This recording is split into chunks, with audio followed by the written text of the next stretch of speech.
Well, if you've been following me for any amount of time, you know that I've been quiet for a while now. In fact, it's probably been over a year since I've shown my face, let alone said anything on a video. There's been a couple reasons for that. Number one, it's just been a busy year, and I've been focusing a lot on my artwork. But I also have been doing a lot of searching, and I've been spending a lot of time out here. Whoa, look at that. Sun is just hitting all these peaks back here. And I've been, let's say, immersing myself in my subject matter, and I've been thinking a lot about what my artwork means to me, and more importantly, what I hope I can accomplish with what I do and with what I share. I think I've been becoming more clear on that as of late, and one of the things that's helped me do so is I've started to journal about my artwork and take notes on every painting. And so I brought my journal here today, and I figured let's restart the channel here with a new video series that I'm going to call Art in Review. And instead of doing this in somewhere boring like the studio, I figured every week I'll take you out somewhere beautiful in the mountains or wherever I'm at, and we'll build a campfire, and I'll open up my journal, bring you in, and we'll talk about the paintings that I've worked on the week prior and the backstory of each piece that I've done, as well as just anything else that I've been going through as an artist. Let's get the fire finished, and then we'll get into this week's review. Okay, so I have two paintings that I'm going to share with you today, and I want to get into those, so I'm going to keep it pretty brief when it comes to AI, but I wanted to touch on this because I think it's a good starting point for this whole video series. So about a month ago I gave a talk, and I titled that talk Conservation Storytelling and the Power of Art, and it was about why your story is important and why it should be shared. You know, without all of this, without the stories that I experience and create, there would be no paintings. During that talk, I provided an image, and I'll have that pop up here. And it was an image from ChatGPT, and I'll have the prompt that I gave it pop up and said, you know, create a realistically beautiful cabin that appears to be an oil painting. And, you know, the result was pretty impressive. And so then you might ask yourself, well, then why keep painting? And I think for all those reasons I just mentioned, you know, it doesn't matter how far this technology goes. What I care about is my experience through life and sharing those stories. And painting and artwork, to me, is just my way of communicating that passion that I have for all of this. And so that's why I'm not too concerned with any of this, and I encourage you to, you know, look inward and reflect on that, because I think when you have a passion outside of producing what you produce itself, something behind all of that really, you know, keeps you going, then, you know, nothing else really matters.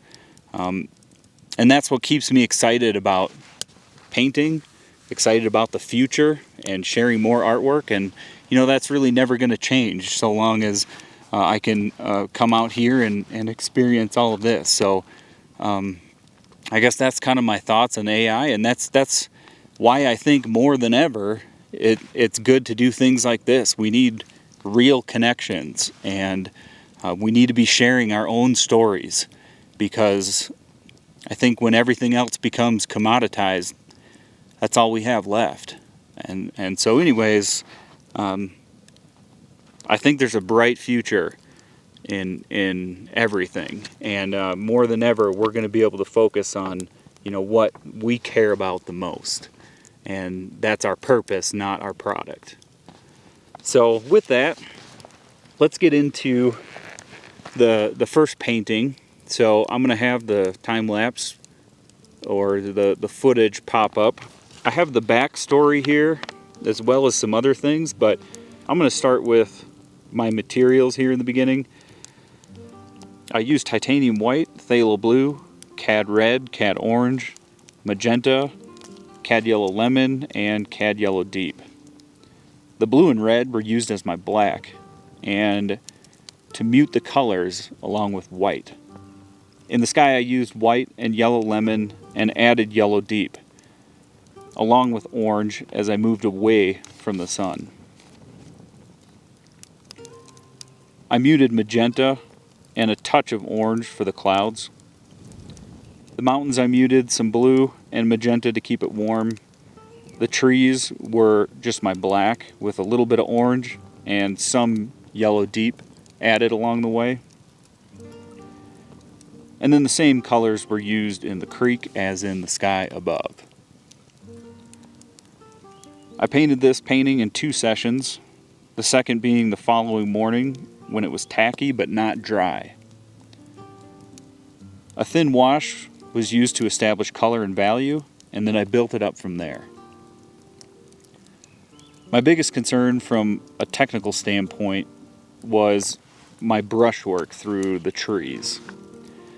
I decided to stick to a couple small, long, flat brushes for the majority of the piece to keep myself from overworking this particular area as well. The sky ended up going the smoothest for me, and the water was the most challenging. Using those brushes for the whole thing gave me less separation between the trees and the water in terms of texture. So to aid in that separation, I used a trimmed down dagger brush in the second painting session to add some detail in the foreground, and that kind of gave it the separation in the end.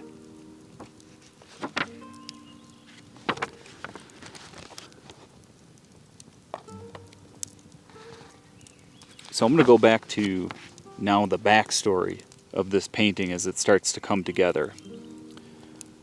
This piece came from one of the most remote areas around.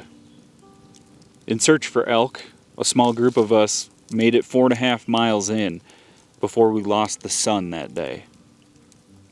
In tall timber, we slept under the stars a half mile below what we called the Big Meadows and an open bottom.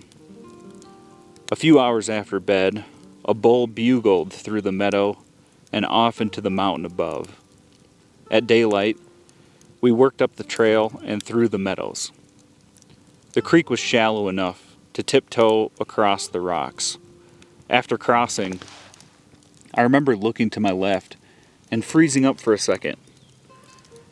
Small trees were scattered along both sides of the creek, providing cover from the surrounding meadows. The sun at that moment was bursting light into the clouds above, creating a warm, pink ambiance. At the time, smoke from wildfires left a thick haze across everything, which at sunrise and sunset can look quite beautiful. I thought to myself, man, if I had the time, I'd sure like to come back and camp right here. I quickly snapped a photo and got moving to catch up with the group. So why this composition? Well, sometimes there's not much one has to do because nature took care of it for you. And this was one of those moments. It left me wanting to stay for a while, which is what I think the campfire represents. I wanted to be able to include that while preserving the peace and serenity in this composition. So I kept it simple in hopes for that. I tried to capture that atmospheric look in the air from that morning. The fire implies it's cool, and the warmth from it is welcoming. It makes me want to slow down and think. It reminds me that these moments are out there waiting, and it makes me eager to go look. I'm titling it Wish I Could, because I wish I could go back there right now.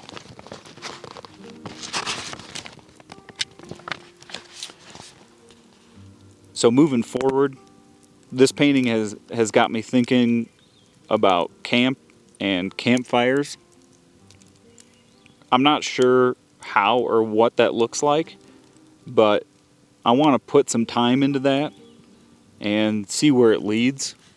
So it's just something that I want to think about more moving forward. There's no real changes that come to mind when thinking about my colors and paints.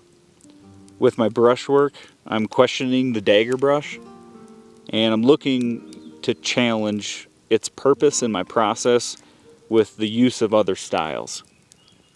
I tried 2 smaller flats and a script liner at the end to enhance some of the finer details, and I did like that, so that's something I've been doing as well, is looking at other detail brushes like the script brush.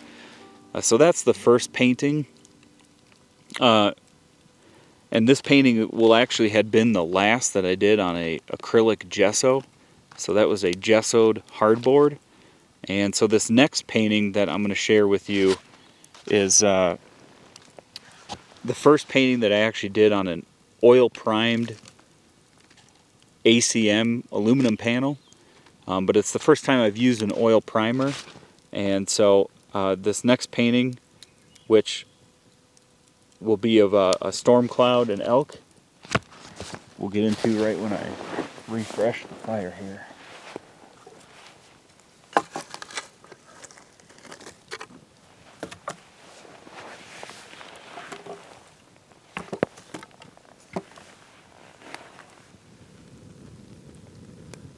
So to get started, for my color palette, for the first time as well, I decided to leave out red from my palette and use a CMYK, so cyan, magenta, yellow, and black, along with white, of course.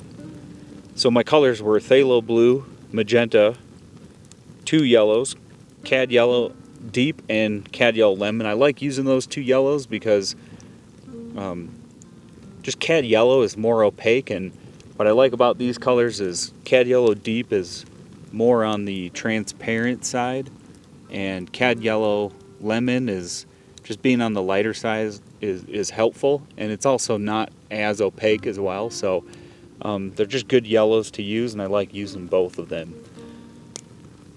So I kept in cad orange as well to this CMYK, so it's not like a true CMYK scale, because the orange kind of bridges the gap between the yellows and the magentas. My black was mixed with magenta, blue, and a bit of yellow deep. My white was titanium white.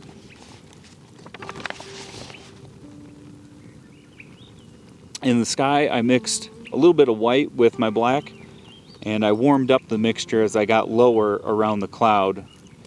Low in the sky, I used orange and yellow deep along with white to brighten it. So I just warmed that up with those colors as I got down to those areas around the clouds, low in the sky. It was important that I blocked in all the areas of the sky first so that I understood my values. Starting with thin scrubs, I filled in the brightest area of the clouds, and while moving away and down following the white, I used yellow lemon, yellow deep, and then I got into incorporating some orange and then a bit of magenta as I got lower into the sky. And so that's kind of the progression from white as you go further away from that. So like I said, this was the first time that I used an oil ground for my primer. I used an alkyd lead white oil ground on an ACM panel. The first thing that I noticed was the aluminum surface stays cooler to the touch, and I think that helps keep my paints open for a longer working time. I thought the lead ground was also more slick, and my paint seemed to feel more creamy during the application. The painting had a wash of red oxide, thinly applied, and then it was dried.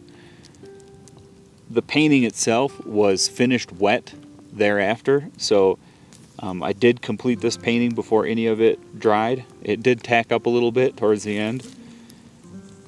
I scaled down from a 1/2-inch flat brush in the beginning to a small trim dagger like I used in the previous painting. And that dagger trimmed down really did help with a lot of the detail work in the complexity of that upper cloud. And just adding more variety in my brush types again seemed to be beneficial. And you'll see when I got to the elk, I sketched on the elk with a little bit of gray and a liner just to get like an outline. And then I removed the paint within that outline with a pointed Q-tip. And then that allowed me to go back in and paint it black, because if I tried doing that, it would have mixed in with the paint color underneath and turned out to be lighter. So that's how I got the elk on there. So let's touch on the story. The end of the day is the beginning of another for many on the landscape. This scene tells more than one story when I think about it. At first glance, it seems easy to see that a bull steps out on an open ridge and lets out a bugle to echo across the canyons. It could be morning or night by the looks of the sky, but when I think about elk, I tend to look deeper. An elk bugling signifies its likely fall. The subtle hint of sage in the foreground suggests it's somewhere higher up in the west. In a place like this, during this time of year, the air can be dry, and the sight of thunderheads are often less common. On hot days, however, as the sun sets and the warmth is greeted by the chilling fall temperatures, storms can quickly emerge. In my mind, it must be dusk, and the warm weather is finally breaking for the day. Elk in the mountains tend to seek higher ground in the morning to find shade and spring water. As the bull steps out onto the ridge, looking out down below, it also makes me think he's leaving his bedding area rather than coming to it. A day like this is surely in early fall, and this bull is eager for the weeks ahead. I imagine dark timbered slopes with open sage on the sunny sides. A bull finds himself resting along the edge near the top of a ridge. The sun falls towards the western horizon and the clouds begin to form. The closer it gets to sunset, the faster the temps begin to drop. In the final moments of dusk, the air becomes still and the colors put on a show. The bull steps out from the timber and walks out to the edge, grazing along the way. A few minutes go by, and the faint sound of a distant bugle rings out. The bull lifts his head and returns the call. The night has begun. So why this composition? Well, aside from the design being something I like, I went with a vertical design again because I'm interested in exploring this format after that last painting. I do a lot of horizontal paintings, and I hope to become more well-rounded in my understanding of composition. So I'm looking to use these smaller works to experiment with vertical and perhaps some square sizes. These shapes tend to get me thinking more about the placement of the horizon and the focus of the sky. So moving forward, I thought the scene came out feeling very natural, and I think my limited color palette really helped with that. The oil ground seemed to draw less away from the colors as well, keeping them brighter, which I also liked. changing things in my process and techniques has always been helpful in my progression. I come up with less things to change with my materials and tools that I use as time goes on. So this seems like a big step I'm taking. We'll see how that changes things moving forward, but I'm quite pleased so far with the results, and I hope you enjoyed this painting as well. So those were the two paintings that I wanted to share with you from this week.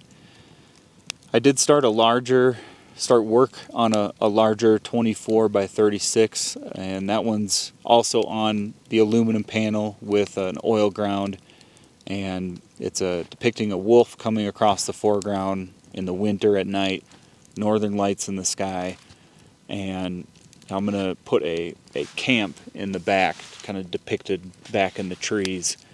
So that's going to be a fun one. I'm excited to share more on that maybe in a couple weeks from now.